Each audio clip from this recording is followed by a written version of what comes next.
تو اس پر فیصلہ کر کے ہی سر کوئی آپ کو حتمی طور پر بتا سکتے ہیں. ابھی اس میں مشاورت جاری ہے. اچھا الیکشن 3 سے 4 مہینے کے، اس کا مطلب الیکشن وقت پہ ہی ہوں گے پھر ڈوگر صاحب؟ نہیں، اگر وقت پر دیکھا جائے تو اس پوائنٹ آف ویو سے میں کہہ رہا ہوں نا جی جی کہ آپ کو ہر طرح کے آنے والے وقت کے لیے تیار رہنا ہے نا.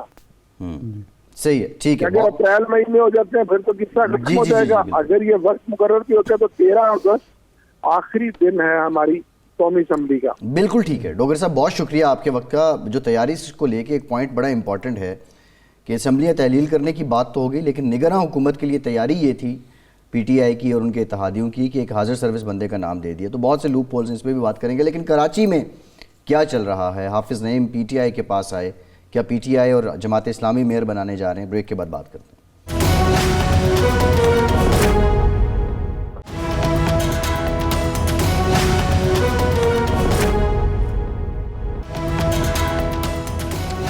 بریک کے بعد ایک بار پھر سے آپ کا خیر مقدم کرتے ہیں. پاکستان کے سب سے بڑے شہر کراچی، اس کا میئر کون ہوگا، یہ سب کی نظریں اسی پر ہیں.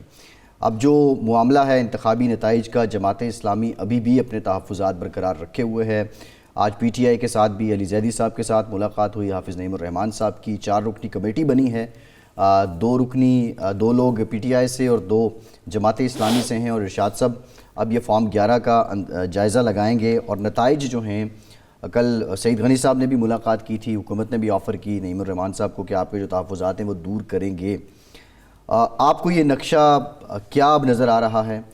بظاہر تو حافظ نعیم الرحمان ہی ایک سٹرونگ کینڈیڈیٹ لگتے ہیں، لیکن وہ پی ٹی آئی کے تعاون سے میئر بنیں گے یا پیپلز پارٹی کے تعاون سے بنیں گے، یا کراچی کو 2 ڈویژنز میں تقسیم کرنے کی جو بات ہو رہی ہے اس کی طرف جایا جائے گا؟ دیکھیں 2 چیزیں ہیں. اگر تو جماعت اسلامی نے فیصلہ کیا پورے پاکستان کے پس منظر میں، تناظر میں، تو پھر وہ نیچرل الائی بنتے ہیں پی ٹی آئی کے بطور اپوزیشن کے. اور خاص طور پر کراچی سے اور سے باہر تو پیپلز پارٹی کے ساتھ ان کے لیے مسائل ہیں، کیونکہ پھر مقابلہ ہی ہے. لیکن اگر انہوں نے اس پس منظر میں کیا کہ کراچی کی جماعت نے کہ جی ہمارا میئر اگر بنتا ہے اور وہاں اگلی حکومت بھی پیپلز پارٹی کی آتی ہے سندھ میں، تو وہی حال نہ ہو ہمارے میئر کا جو وسیم اختر صاحب کا ہوا کہ وہ ہر وقت روتے رہتے تھے کہ ہمارے پاس یہ اختیار نہیں ہے، وہ اختیار نہیں ہے، یہ ہے وہ سب. تو اس لیے اب فیصلہ جماعت نے کرنا ہے کہ پاکستان کی سطح پہ فیصلہ کرنا ہے کہ یا کراچی کی سطح پہ فیصلہ کرنا ہے. ایک تو اس کا پہلو یہ ہے. دوسرا اس کا پہلو یہ ہے کہ یہ الیکشن جو ہوئے بلدیاتی اور جس طرح کی شکایات سامنے آئیں، اس سے نہ الیکشن کمیشن کی نیک نامی میں کوئی اضافہ ہوا، نہ سندھ حکومت کی. اور اس سے بعض لوگ خدشہ میں اور اندیشہ محسوس کر رہے ہیں کہ کیا اگلے جنرل الیکشن یا کے پی کے اور پنجاب کے الیکشن بھی ایسے ہی الیکشن ہوں گے کہ جس میں انتظامیہ، بیوروکریسی اور پولیس اور دوسرے جو ہیں سویلین ادارے وہ استعمال ہو رہے ہوں ایک پارٹی کو جتوانے کے لیے. تو یہ تو کوئی اچھا سرٹیفکیٹ نہیں ہوگا. کراچی میں ہمیشہ سے یہ ضرورت محسوس کی گئی ہے کہ کراچی پاکستان ہے اور پاکستان کا معاشی ہب ہے. کراچی میں خواہ وہ جنرل الیکشن ہو، قومی اسمبلی، صوبائی اسمبلی کے انتخابات ہوں یا بلدیاتی، فیئر اینڈ فری ہونے چاہیے. کیونکہ جب آپ گڑبڑ کرتے ہیں تو کراچی کے امن کو، کراچی کی سلامتی کو اور کراچی کا جو امپیکٹ ہے معاشی پر، اس کو داؤ پر لگا دیتے ہیں. کراچی آپ کا ایک فیس ہے دنیا کے سامنے. بالکل ٹھیک ہے. وہاں اگر آپ کی حکومت جو ڈسٹرکٹ گورنمنٹ ہے وہ ایسے دھاندلی سے بنائی جائے، زبردستی بنائی جائے اور اس کا عوام کے ساتھ کوئی تعلق نہ ہو، اور وہ عوام کے لیے کچھ کرنے کی پوزیشن میں نہ ہو تو آپ پھر دنیا کو کیا دکھانا چاہتے ہیں؟ اچھا ارشاد صاحب، ایک سوال میرے ذہن میں آ رہا ہے. ہمارے سامنے 3 حکومتیں ہیں. ایک مصطفیٰ کمال کی حکومت تھی، وہ ایم کیو حکومت تھی، لیکن مشرف صاحب کا دور تھا. سب نے کہا کہ جی یہ ایک اچھی یعنی ڈسٹرکٹ گورنمنٹ ہے یا سٹی گورنمنٹ ہے. پھر نعمت اللہ خان کی تھی، اس سے پہلے مصطفیٰ کمال سے پہلے، اور اس سے پہلے ایک افغانی صاحب کی حکومت آئی، عبدالستار افغانی کی تھی. تو اب تک کراچی کے لوگ یاد کرتے پھر ہیں. وسیم اختر صاحب کی حکومت تھی، وسیم 4 اختر سال صاحب گزر کی گئے، تھی، 4 سال گزر گئے، رونا ہی روتے رہے وہ کہ جی میرے پاس اختیار نہیں ہے، میں یہ نہیں کر سکتا، میں وہ نہیں کر سکتا.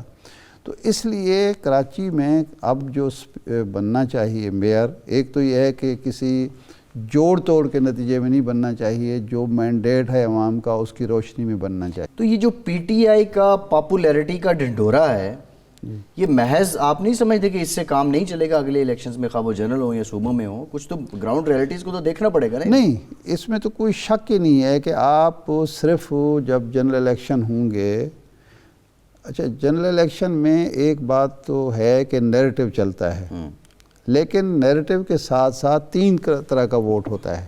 ایک جماعت کا اور لیڈر کا ووٹ ہوتا ہے، ایک کینڈیڈیٹ کا ووٹ ہوتا ہے، اور ایک ہوا جو اس وقت بنتی ہے اس کا ووٹ ہوتا ہے. یہ تینوں چیزیں جہاں ڈومینیٹ کریں گی اس پارٹی کو وہ ہوگا. اب یہ دیکھنا ہوگا کہ کراچی میں بیچنے کے لیے پی ٹی آئی کے پاس کیا ہے. حالانکہ عمران خان نے ایکسیپٹ کر چکے ہیں کہ ہمارئی تنظیم بڑی کمزور تھی کراچی میں. شاہ صاحب پروگرام کا ٹائم ختم ہو گیا، بہت شکریہ. آج کے پروگرام سے اتنے ہی اجازت دیجیے.